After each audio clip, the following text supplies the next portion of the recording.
Krishna Hare Hare, Hare Rama Hare Rama, Rama Hare Hare. Hare Krishna, Krishna Krishna, Hare Hare, Hare Rama, Rama Rama, Hare Hare. Hare Krishna, Krishna Krishna, Hare Hare, Hare Rama, Rama Rama, Hare Hare. Hare Krishna, Krishna Krishna, Hare Hare, Hare Rama, Rama Rama, Hare Hare. Jaya Radha Madhava, Jaya Kunja Vihari, Jaya Gopi Janvallabha, Jaya Girivardhari.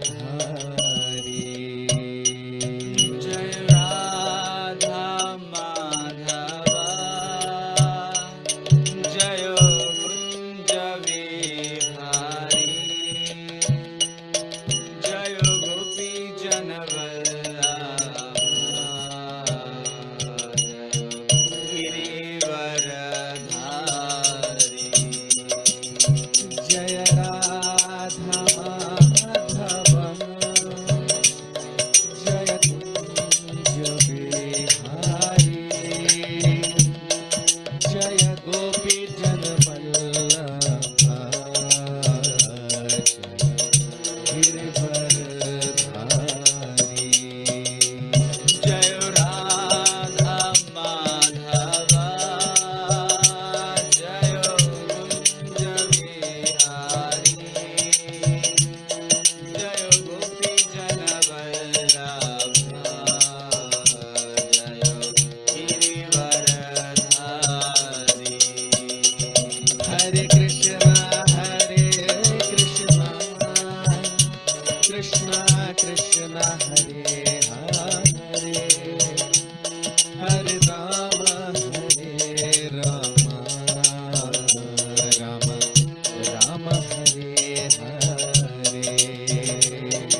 Krishna Krishna Hare Hare, Hare Rama Hare Rama, Rama Rama Hare Hare. Hare Krishna, Krishna Krishna Hare Hare, Hare Rama, Rama Rama Hare Hare. Hare Krishna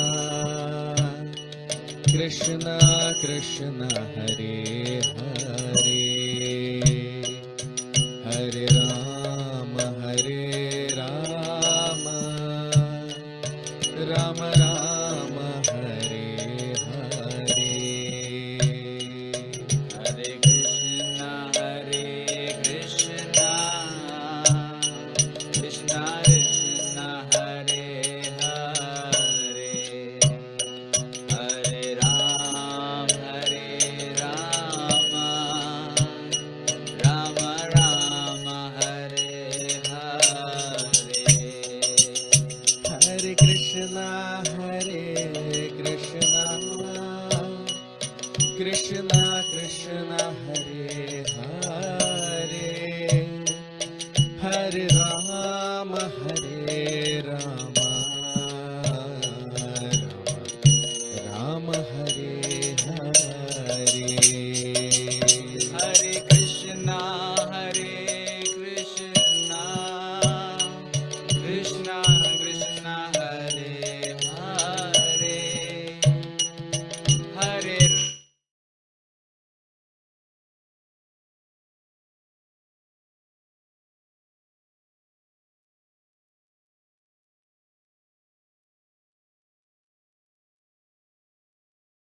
Hare Krishna.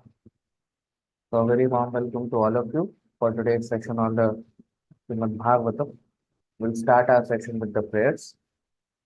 Om Namo Bhagavate Vasudevaya.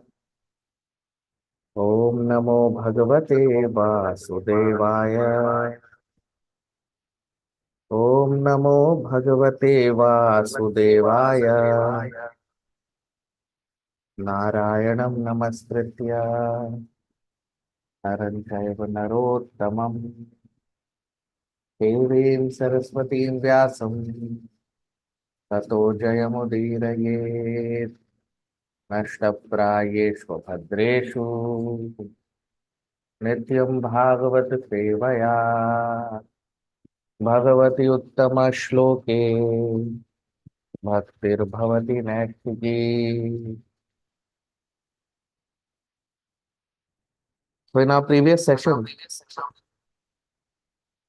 we discussed Lord Brahma.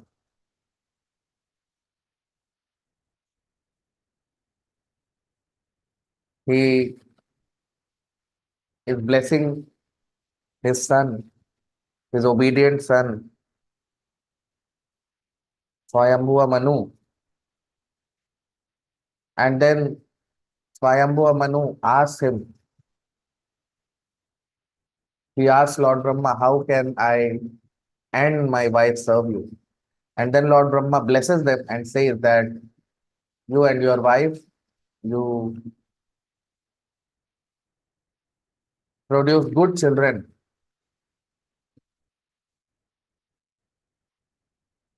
for the universe, but all this should be meant for satisfaction of Krishna. So Lord Brahma basically tells his son, Swayambhuva Manu, to engage in devotional service of Krishna. And that devotional service was to increase good population of the universe. Now today we'll begin our discussion with text 12, Shloka number 12. Param Shushrushanam Mahyam Yatracharakshaya Nripa Bhagavamste Prajabhartur Rishikesho Nutushyati. परम शुश्रूषणं मह्यं स्यात् प्रजा रक्षया नृप भगवांस्ते प्रजा भर्तुर् ऋषिकेशो नु तुष्यति. Translation: O king, if you can give proper protection to the living beings in the material world, that will be the best service for me. When the Supreme Lord sees you to be good protector of the conditioned souls, certainly the master of the senses will be very pleased with you. You see, so what is Lord Brahma saying here? Param Shushrushanam Mahyam. Param means the highest, and Shushrushanam means seva or service or devotional service. Mahya means me. Syat praja rakshaya nripa. Praja rakshaya. Praja means the living entities in the universe, and rakshaya means to protect them, protection, to give them protection. Bhagavan ste praja bhartur.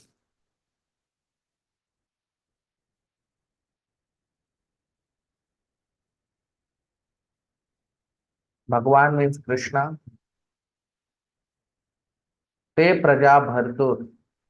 When the living entities are protected, Rishikeshu anutushyati.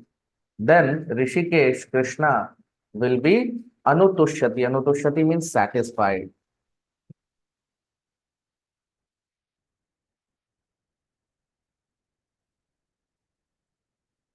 You see,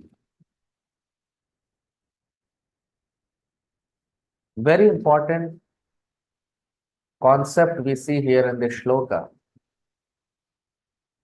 Because in the previous shlokas we have discussed that Swayambhu Manu asks Lord Brahma how to serve you. Because he is born from Lord Brahma. So he is asking Lord Brahma, how can I serve you? So you see, that is the answer which is given here by Lord Brahma. That if you want to serve me, you give protection to your praja or your citizens in the universe. And in that way, you will be able to please Krishna. You see. So Lord Brahma is saying that you engage in my devotional service by serving the citizens, and in this way you will please Krishna.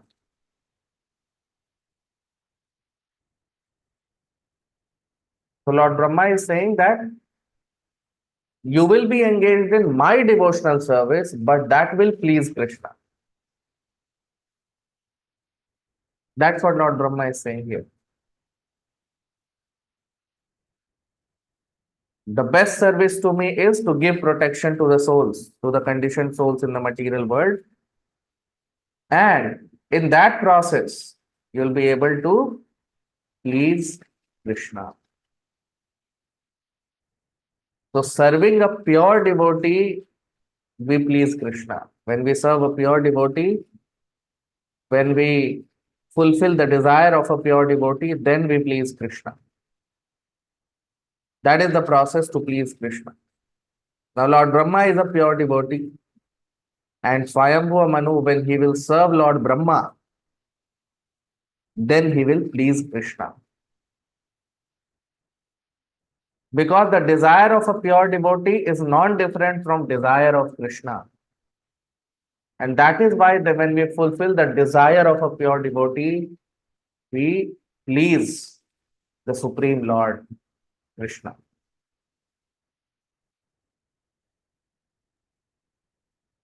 So this is the first concept which we see in this shloka. Now the second concept is the purpose of this material creation. Here in the Shloka we see Lord Brahma, he is saying that you give protection to all the people of the universe. Now, Lord Brahma is not talking about material protection because materially no one can be protected. Everyone has to die one day. So, body cannot be protected for a very long time. But real protection is spiritual protection.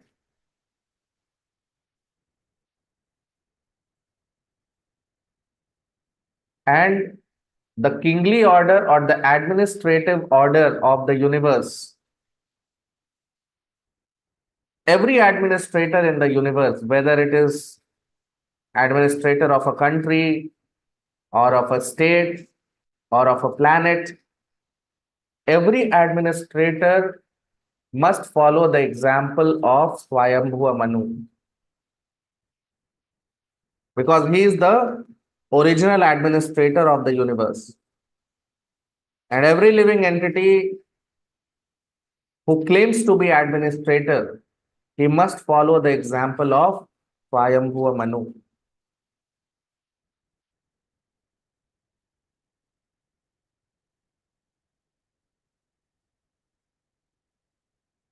So the purpose of the whole universal creation, as we have discussed many times,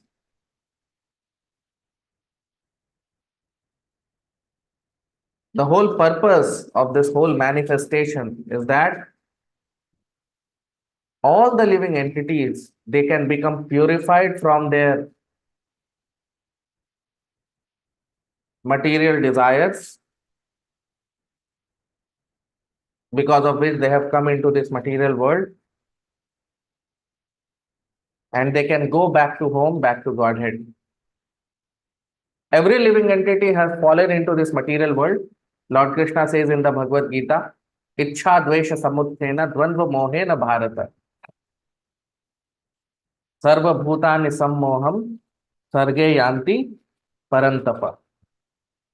So every living entity has fallen into this material universe or in this material creation because of material desires. And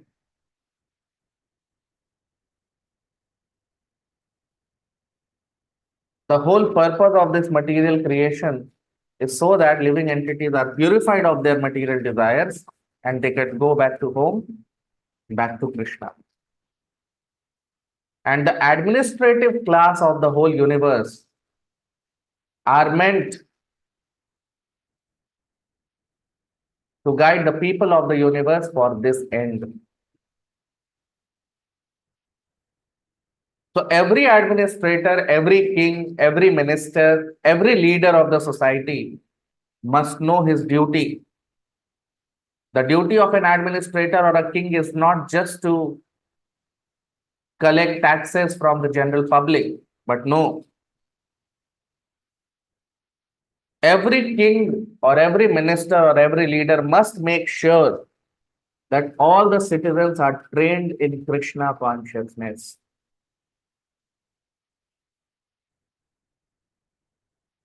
Everyone must be engaged in devotional service of Krishna because that is the purpose of this material creation.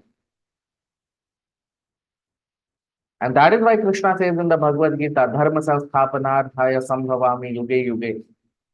That is why Krishna appears in this material world to re-establish Dharma. And Dharma means devotional service to Krishna.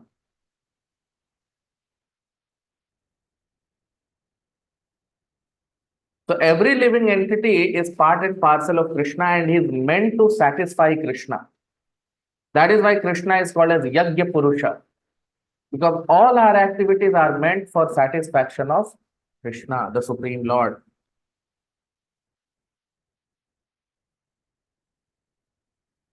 So if an administrator does not know that the purpose of this whole material creation and the purpose of every living entity is to please Krishna, then he is not the right administrator. He is a useless administrator. The administrator must know that every living entity is meant to satisfy Krishna. And Krishna is Yajna Purusha.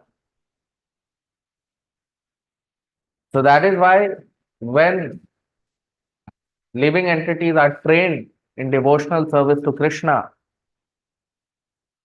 then the responsibility of the king is performed properly. Then a king is performing his responsibility properly. Otherwise, the king is simply wasting the valuable position given to him.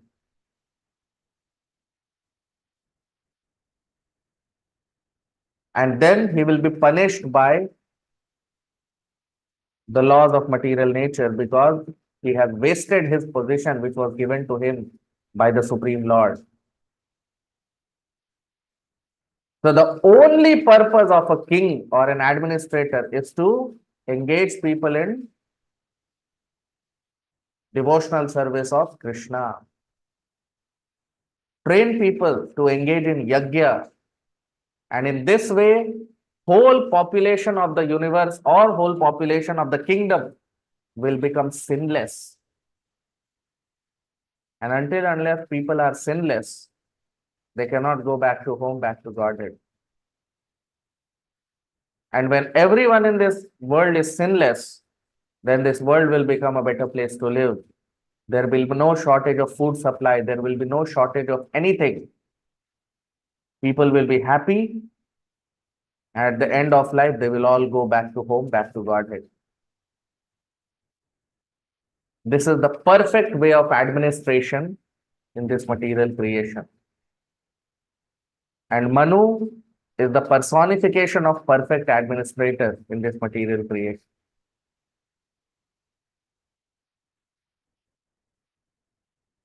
Now text 13, shloka number 13. येषां न तुष्टो भगवान् यज्ञलिङ्गो जनार्दनः तेषां श्रमो व्यपार्थाय यदात्मानादृतः स्वयम्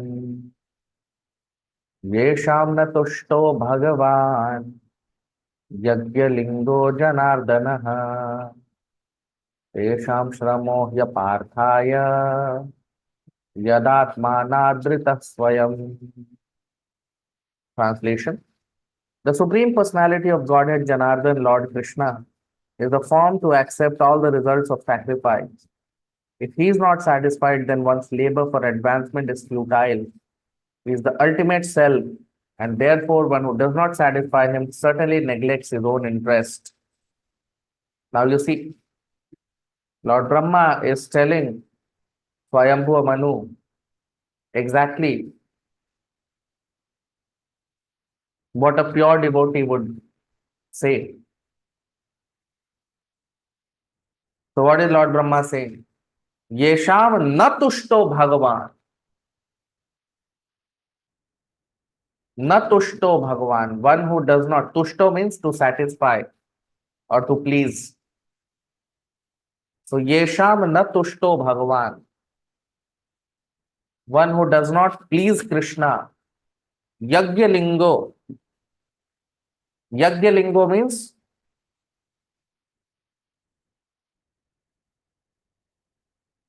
the form of yajna or the form of sacrifice. The form who accepts all the sacrifices of people. So who is that form? That form is Janardana or Krishna. Tesham shramo yaparthaya.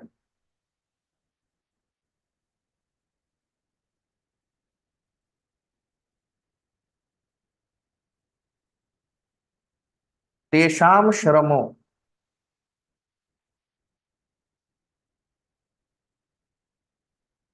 He aparthaya. Shram means labor. So our labor is useless. Yad atma na adrita swayam. So a person's labor is useless if it does not satisfy Krishna by his labor. You see, What is Lord Brahma saying here?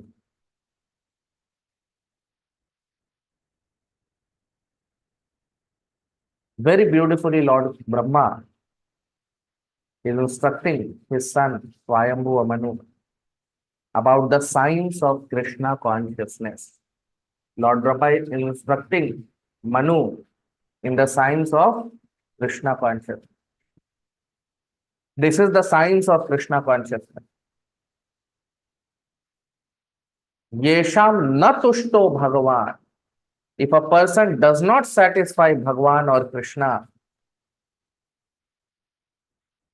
who is Yajna Lingo, who is Yajna Purusha, Krishna is Yajna Purusha.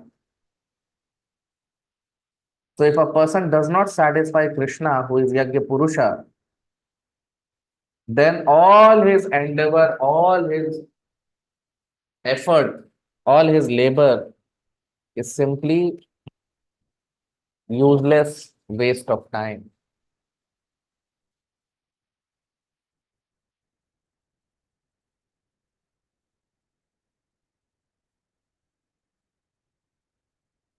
So Brahma is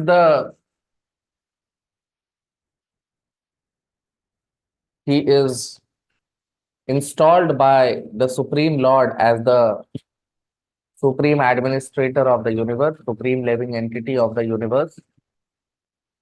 And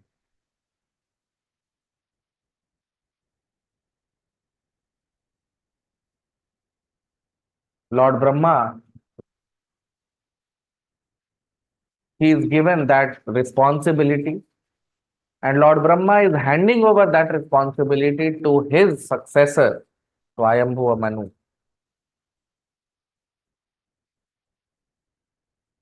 But the whole purpose is what? Tushto Bhagwan. You see on your screen the shloka. Yesham na tushto Bhagavan. Yasmin tushte jagat tushte. That's what Lord Brahma is saying here. Tushto Bhagavan. That if a person does not tushto Bhagavan, or if he does not please Krishna, then shramo hya parthaya. All his endeavor, all his efforts are useless. Every effort that we make in our life should be meant for Krishna's satisfaction.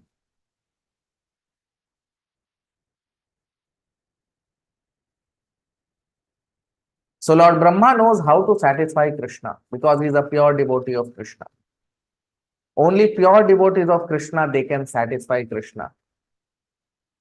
Krishna is satisfied by the efforts of pure devotees. Otherwise, efforts of non-devotees are useless waste of time. That's what Lord Brahma is saying here in this shloka.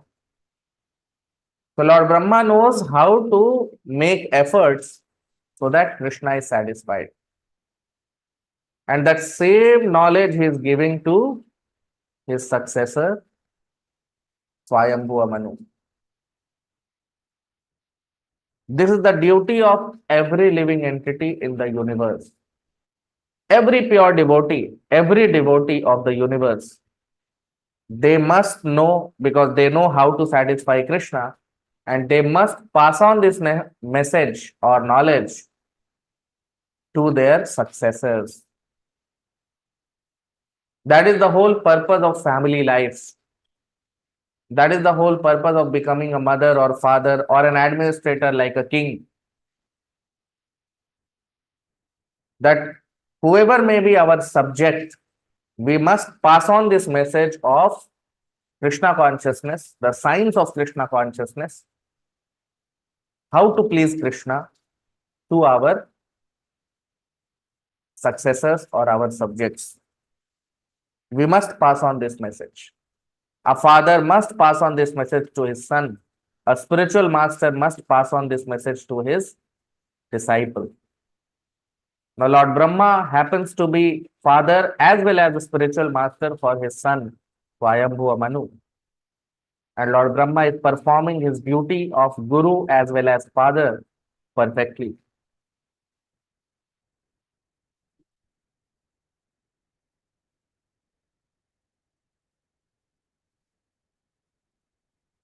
So in the Bhagavatam it is mentioned, Nate vidu swarth gatim hi Vishnu. The real self-interest is to satisfy Vishnu or Krishna. Normally people are engaged in sensual satisfaction. Generally we see, ordinarily, people in this material world, they are engaged in sensual satisfaction, satisfying their senses. But above sensual platform is mental platform. So greater than sensual satisfaction is mental satisfaction. Then above mental platform is intellectual platform. So greater than mental satisfaction is intellectual satisfaction. And above intellectual platform is a spiritual platform. So greater than intellectual satisfaction is a spiritual satisfaction. And greater than spiritual satisfaction is satisfaction of Krishna. Why? Because Krishna is greater than the spirit soul also. Krishna is greater than spirit. Why? Because he can convert spirit into matter and matter into spirit. So ultimate satisfaction is for Krishna. We are all meant to satisfy Krishna. And when Krishna is satisfied, then Yasmin Tushte, Jagat Tushte. If he is satisfied, then everyone is satisfied. And that is the science of Krishna consciousness, which Lord Brahma is mentioning here and passing on this message to his son and disciple, Swayambhuva Manu.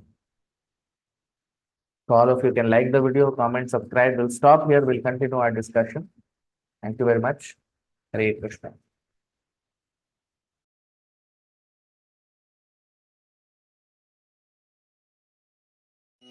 Hare Krishna, Krishna Krishna, Hare Hare, Hare Rama,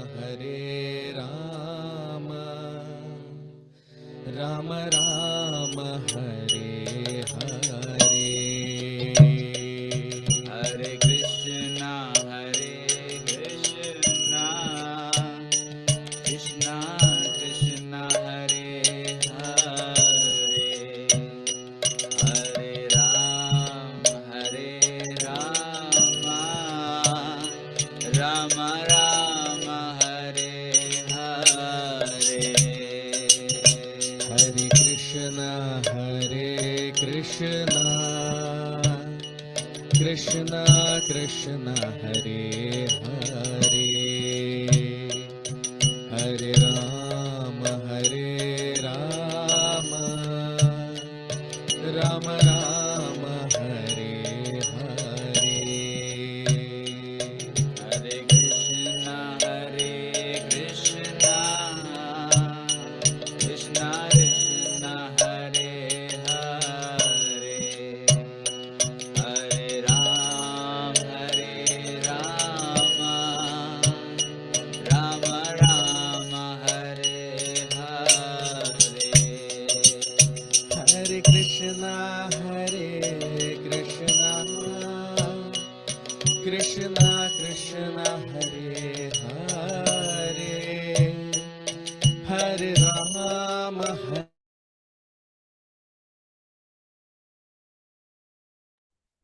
हरे कृष्णा। आप सबका बहुत स्वागत आज के भागवत के सत्र में। प्रार्थना के साथ अपने सत्र को प्रारंभ करेंगे। ओम नमो भगवते वासुदेवाय। ओम नमो भगवते वासुदेवाय। ओम नमो भगवते वासुदेवाय। नारायणं नमस्कृत्य नरं चैव नरोत्तमं देवीं सरस्वतीं व्यासं ततो जयमुदीरयेत्। अष्टप्रायेषु भद्रेषु नित्यं भागवत सेवया भगवति उत्तम श्लोके भक्तिर्भवति नैष्ठिकी।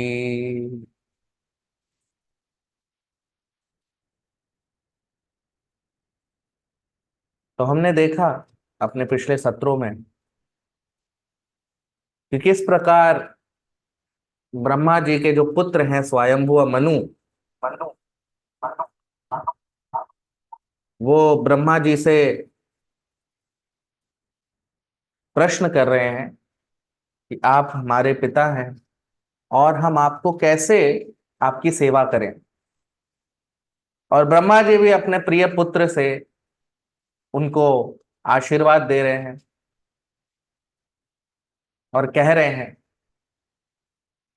कि तुम इस सृष्टि की जनसंख्या को बढ़ाओ, तुम और तुम्हारी पत्नी मिलके अच्छे संतानें इस सृष्टि को दो, लेकिन ये सब भगवान की तुष्टि के लिए करो,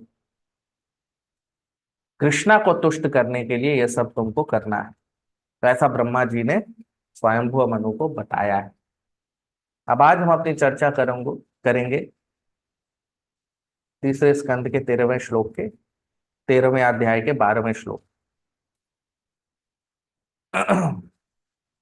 परम शुश्रूषणं मह्यम स्यात् प्रजा रक्षया नृपः भगवान् ते प्रजा भर्तुर् ऋषिकेशो नु तुष्यति। परम शुश्रूषणं मह्यम स्यात् प्रजा रक्षया नृपा भगवान् ते प्रजा भर्तुर् ऋषिकेशो नु तुष्यति। ट्रांसलेशन, अनुवाद। O king, if you can give proper protection to the living beings in the material world, that will be the best service for me. When the Supreme Lord sees you to be a good protector of the conditioned souls, certainly the master of the senses will be very pleased with you. अब हम इसका अनुवाद देख लेते हैं हिंदी में। तो ब्रह्मा जी कह रहे हैं कि हे राजन, अगर तुम प्रजा को रक्षा दे पाओ तो वो मेरे लिए सबसे बड़ी सेवा होगी। और जब परम पुरुषोत्तम भगवान कृष्ण ये देखेंगे तो वो भी तुमसे प्रसन्न होंगे। अब आप देखिए, बहुत महत्वपूर्ण तत्व यहां पर हम देख सकते हैं इस श्लोक में। दो महत्वपूर्ण तत्व हैं इस श्लोक में। पहला, अब देखिए यहां पर ब्रह्मा जी कह रहे हैं परम शुश्रूषणम मह्यम। शुश्रूषा का मतलब होता है सेवा करना, और परम, परम मतलब सबसे उच्चतम, मह्यम मतलब मेरा। तो ब्रह्मा जी कह रहे हैं कि हे पुत्र स्वयंभुव मनु, मेरी सबसे परम सेवा क्या होगी? स्यात् प्रजा रक्षया नृप, यदि तुम प्रजा की रक्षा करोगे। भगवांस्ते प्रजा भर्तुर, और भगवान जब देखेंगे कि तुम प्रजा की रक्षा कर रहे हो तो ऋषिकेशो अनुतुष्यति, तो जो ऋषिकेश है भगवान कृष्ण है वो तुष्यति, तुमसे तुष्ट होंगे, प्रसन्न होंगे। अब आप देखिए यहां पर प्रजा के रक्षा की चर्चा हो रही है, लेकिन यहां पर भौतिक चर्चा, भौतिक रक्षा की बात नहीं हो रही, क्योंकि भौतिक रक्षा, शारीरिक सुरक्षा तो क्षणिक है, समय के साथ नष्ट हो जाएगा। तो वास्तविक सुरक्षा जो है वो तो आत्मा की, यानी जीवात्मा की सुरक्षा है। तो उसकी चर्चा यहाँ पर ब्रह्मा जी अपने पुत्र मनु से कर रहे हैं।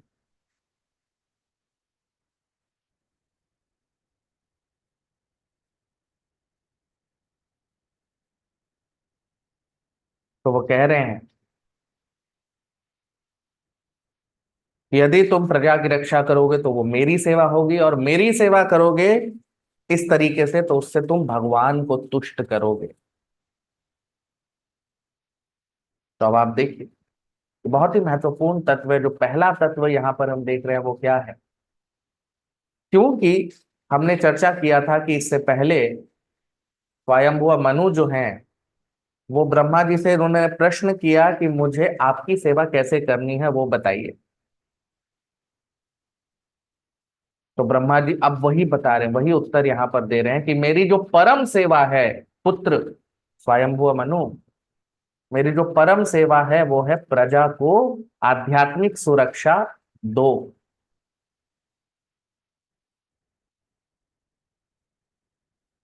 तो ब्रह्मा जी कह रहे मेरी सेवा इस तरह से तुम करो, और जब मेरी सेवा तुम करोगे तो भगवान को तुष्ट करोगे, कृष्णा को तुष्ट करोगे। अब देख, तो सेवा किसकी करना है? स्वयंभुव मनु को, ब्रह्मा जी। लेकिन वो प्रसन्न किसको करेंगे? कृष्णा को। अब देख रहे हैं, तो ये रहस्य है जो इस श्लोक में हम देख रहे हैं। ब्रह्मा जी जो हैं वो भगवान के परम शुद्ध भक्त हैं, और जब स्वयंभुव मनु ब्रह्मा जी को प्रसन्न करेंगे, जब ब्रह्मा जी की सेवा करेंगे तो कृष्णा को प्रसन्न करेंगे। सेवा किसकी करेंगे? शुद्ध भक्त की। लेकिन प्रसन्न कौन होगा? कृष्णा। तो ये बड़ा महत्वपूर्ण तत्व है जीवन में, कि हम सेवा शुद्ध भक्तों की करते हैं और प्रसन्न कृष्णा होते हैं। शुद्ध भक्तों की इच्छाओं को हम पूर्ण करते हैं, और इससे भगवान को हम प्रसन्न करते हैं। क्योंकि शुद्ध भक्त की इच्छा भगवान की इच्छा से अलग नहीं होगी कभी। शुद्ध भक्त जो है उसका पूरा जीवन भगवान की सेवा में समर्पित होता है। तो जो शुद्ध भक्त की इच्छा है उसमें और भगवान की इच्छा में कोई अंतर नहीं होता, और इसीलिए शुद्ध भक्त को तुष्ट करना मतलब भगवान को तुष्ट करना।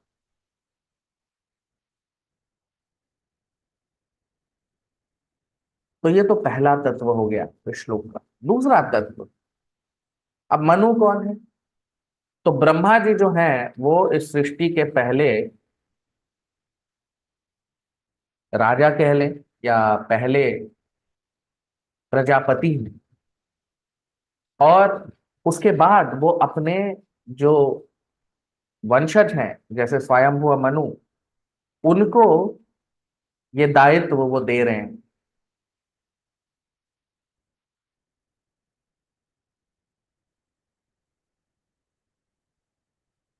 तो ये जो पूरा जड़ जगत है, हमने कई बार इसकी चर्चा की है, इसकी रचना क्यों हुई? भगवान श्री कृष्ण बताते हैं भगवत गीता में कि जो जीव हैं वो इस जड़ जगत में क्यों आए। तो वो बताते हैं, इच्छा द्वेष समुत्थेन द्वंद्व मोहेन भारत, सर्वभूतानि सम्मोहम सर्गे यान्ति परन्तप। इच्छाओं और भौतिक इच्छाओं के कारण मनुष्य इस जड़ जगत में आता है। तो इस जड़ जगत में भगवान का प्रयोजन क्या है? ये जो भौतिक इच्छाएं हैं लोग इससे शुद्ध हों, वापस से उनकी जो इच्छाएं हैं वो शुद्ध हो जाएं, और वो भगवत धाम वापस चले जाएं। इस जड़ जगत की सृष्टि का यही प्रयोजन है। और जो क्षत्रिय वर्ग है या जो अ,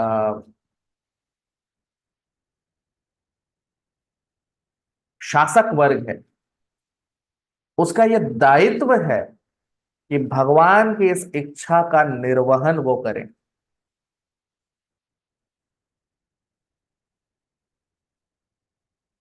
ब्रह्मा जी पहले शासक हैं और उसके बाद है मनु, और इसके बाद जितने भी शासक हैं इस ब्रह्मांड में, उनका यही दायित्व है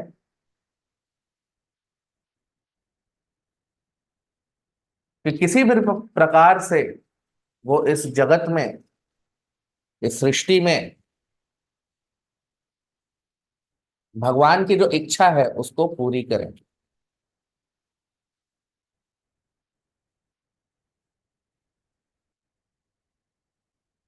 और भगवान की इच्छा क्या है?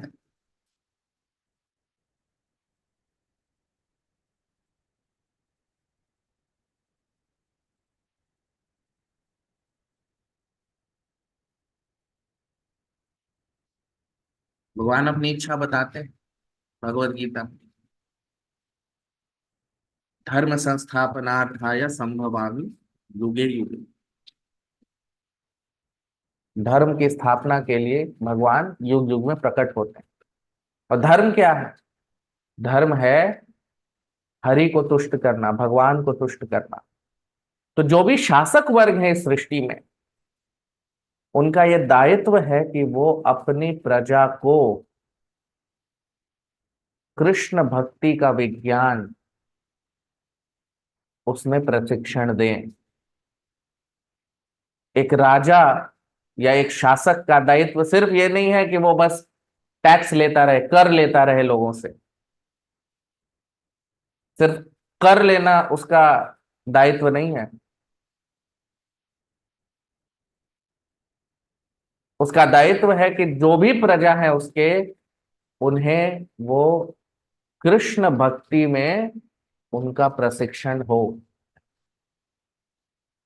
वो उनको कृष्ण भक्ति में प्रशिक्षित करे।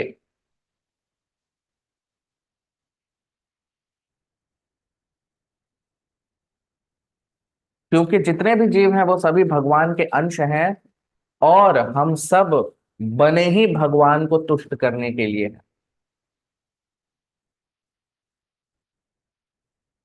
और इसीलिए जो इस तत्व को जानता है कि यस्मिन तुष्टे जगत तुष्टे, कि हरि को तुष्ट करना ही जीवन का लक्ष्य है, वही ब्रह्मा जी की तरह एक सही शासक, एक अच्छा शासक बन सकता है। तो इस तरह से अपनी प्रजा को कृष्ण भक्ति में प्रशिक्षित करके एक राजा अपना दायित्व निभाता है और अपने दायित्व का निर्वहन करता है। नहीं तो यदि वो ये नहीं करता है और सिर्फ उसके जीवन का लक्ष्य इंद्रिय तृप्ति और कर लेना, यदि प्रजा से वो यदि सिर्फ यही दो काम करता है, तो फिर उसे प्रकृति के नियमों के द्वारा दंड भी दिया जाता है। तो शासक वर्ग का सिर्फ एक ही दायित्व है, और वो है प्रजा को कृष्ण भक्ति का विज्ञान उसमें प्रशिक्षित करना। और कोई दायित्व नहीं है शासक वर्ग का, क्योंकि यस्मिन तुष्टे जगत तुष्ट, यदि भगवान तुष्ट हैं, यदि सभी लोग इस सृष्टि में भगवान के शुद्ध भक्त बन जाएं, तो सभी लोग पाप रहित हो जाएंगे, फिर पूरा जगत पाप रहित हो जाएगा। और जब पाप ही नहीं होगा तो समृद्धि ही समृद्धि होगी, और सभी प्रसन्न होंगे, तुष्ट रहेंगे, और अपना जीवन समाप्त करने के बाद भगवत धाम वापस चले जाएंगे। तो शासक वर्ग का ये बहुत बड़ा दायित्व है। 13वां श्लोक। ये शाम न तुष्टो भगवान यज्ञलिंगो जनार्दन तेषां श्रमो ह्यपार्थाय यदात्मानादृत स्वयं। ये शाम न तुष्टो भगवान यज्ञलिंगो जनार्दन तेषां श्रमो ह्यपार्थाय यदात्मानादृत स्वयं। ट्रांसलेशन अनुवाद। The Supreme Personality of Godhead Janardhan Lord Krishna is the form to accept all the results of sacrifice. If he is not satisfied, then one's labor for advancement is futile. He is the ultimate self, and therefore one who does not satisfy him certainly neglects his own interests. अब हम इसका अनुवाद देख लेते हैं हिंदी में। तो ब्रह्मा जी कह रहे हैं, परम पुरुषोत्तम भगवान कृष्णा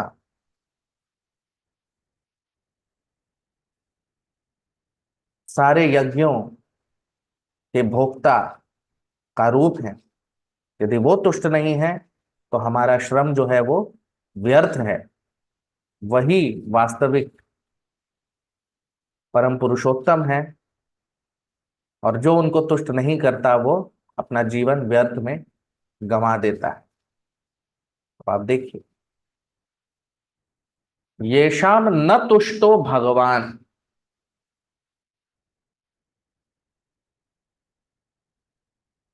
येषाम न तुष्टो भगवान, येषाम मतलब जो, न तुष्टो भगवान, तो ब्रह्मा जी कह रहे हैं कि जो भगवान को तुष्ट नहीं करेगा, यज्ञ लिंगो जनार्दन। और कौन है वो भगवान? यज्ञ लिंगो जनार्दन। जनार्दन मतलब कृष्णा, और यज्ञ लिंगो, यज्ञ लिंग मतलब वो जनार्दन, वो कृष्णा जो यज्ञ पुरुष हैं, यज्ञ के रूप हैं। तो जो यज्ञ लिंग जनार्दन को तुष्ट नहीं करेगा, तेषाम श्रमो ह्यपार्थाय, उसका सारा श्रम अपार्थाय, अपार्थाय मतलब उसका सारा श्रम जो है वो व्यर्थ है, बेकार है। यद आत्मा नादृता स्वयं, और वो अपने जीवन को व्यर्थ में गंवा देता है। अब आप देखिए, तो ब्रह्मा जी अपने पुत्र और अपने शिष्य स्वयंभू मनु को भगवत तत्व का विज्ञान जो है वो समझा रहे हैं, कृष्ण भक्ति का विज्ञान समझा रहे हैं।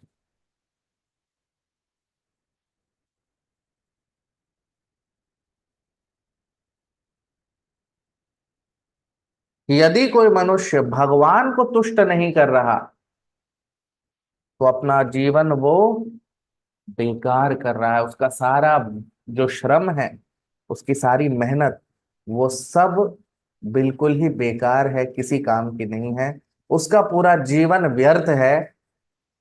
ब्रह्मा जी इस श्लोक में कह रहे हैं। तो पूरा जगत एक ही चीज के लिए बना है, हरि को तुष्ट करने के लिए, भगवान को तुष्ट करने के लिए। नहीं तो इस जगत का कोई मतलब ही नहीं। किसने बनाया है? कृष्णा ने। किसके तुष्टि करनी? कृष्णा को। तो ब्रह्मा जी को ये पता है कैसे भगवान को तुष्ट करना है, कैसे कृष्णा को तुष्ट करना है। और इसलिए ब्रह्मा जी के संप्रदाय में जो लोग भी हैं, शुद्ध भक्त हैं, उन्हें भी पता है कैसे हरि को, कृष्णा को तुष्ट करना।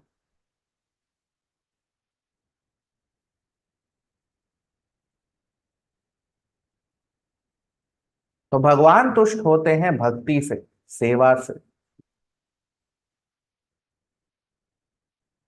जब भक्त जो है वो भगवान की सेवा में लगते हैं, तो उससे भगवान तुष्ट होते हैं। मुख्यतः इस जड़ जगत में हम देखते हैं कि लोग अपनी स्वयं को तुष्ट करने में, अपनी इंद्रियों को तुष्ट करने में लगे रहते हैं, जड़ इंद्रियों को तुष्ट करने में लगे रहते हैं। लेकिन इंद्रियों से ऊपर क्या है? मन। सबसे निम्न कोटि का आयाम क्या है? शारीरिक आयाम। उसके ऊपर मन का आयाम, मानसिक आयाम।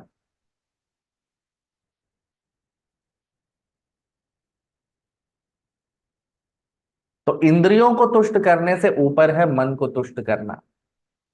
मानसिक आयाम से ऊपर क्या है? बुद्धि का आयाम, यानी मन को तुष्ट करने से ऊपर है बुद्धि को तुष्ट करना। और बुद्धि से ऊपर कौन सा आयाम है? आत्मा का आयाम। तो बुद्धि को तुष्ट करने से भी ऊपर है आत्मा को तुष्ट करना, स्वयं, यानी आत्मतुष्टि। और आत्मा के ऊपर कौन है? भगवान कृष्ण, क्योंकि जीवात्मा उन्हीं का अंश है। तो इसलिए सबसे उच्चतम तुष्ट करना किसको है? भगवान कृष्ण को, हरि को तुष्ट करना। क्योंकि यस्मिन तुष्टे जगत तुष्टे। यदि भगवान हमारी सेवा से तुष्ट हैं, प्रसन्न हैं, तो पूरा जगत हमारी सेवा से प्रसन्न है।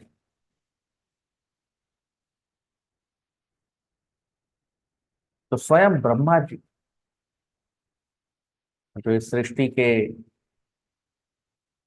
पहले शासक हैं और प्रजापति, वो यही विज्ञान अपने पुत्र स्वयंभू मनु को दे रहे हैं।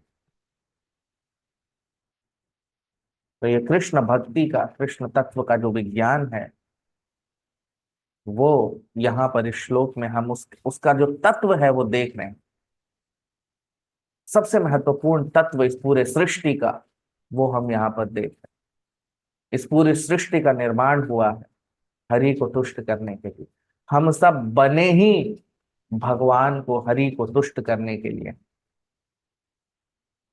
और यदि कोई मनुष्य ये नहीं करता है तो वो अपना जीवन, अपना पूरा श्रम जो है वो व्यर्थ में गंवा देता है। अपना पूरा मनुष्य जीवन जो है वो बेकार कर देता है।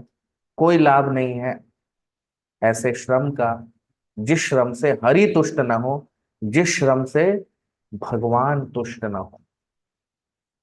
तो सारा श्रम जो हमारे जीवन का है वो सब सिर्फ हरि को तुष्ट करने के लिए लगना चाहिए। और वही ब्रह्मा जी यहाँ पर इस श्लोक में इस तत्व का ज्ञान जो है अपने पुत्र और अपने शिष्य स्वयंभू मनु को दे रहे हैं। क्योंकि स्वयंभू मनु जो है वो ब्रह्मा जी उनके पिता ही नहीं बल्कि उनके गुरु भी हैं। और एक गुरु का दायित्व ब्रह्मा जी बहुत अच्छे से निभाते हुए यहाँ पर वो तत्व, पूरे ब्रह्मांड का सबसे महत्वपूर्ण तत्व यहाँ पर स्वयंभू मनु को बता रहे हैं। तो आप लोग वीडियो को लाइक कर लीजिए, सब्सक्राइब कर लीजिए चैनल को, जितना हो सके शेयर कीजिए। बहुत बहुत धन्यवाद। हरे कृष्ण।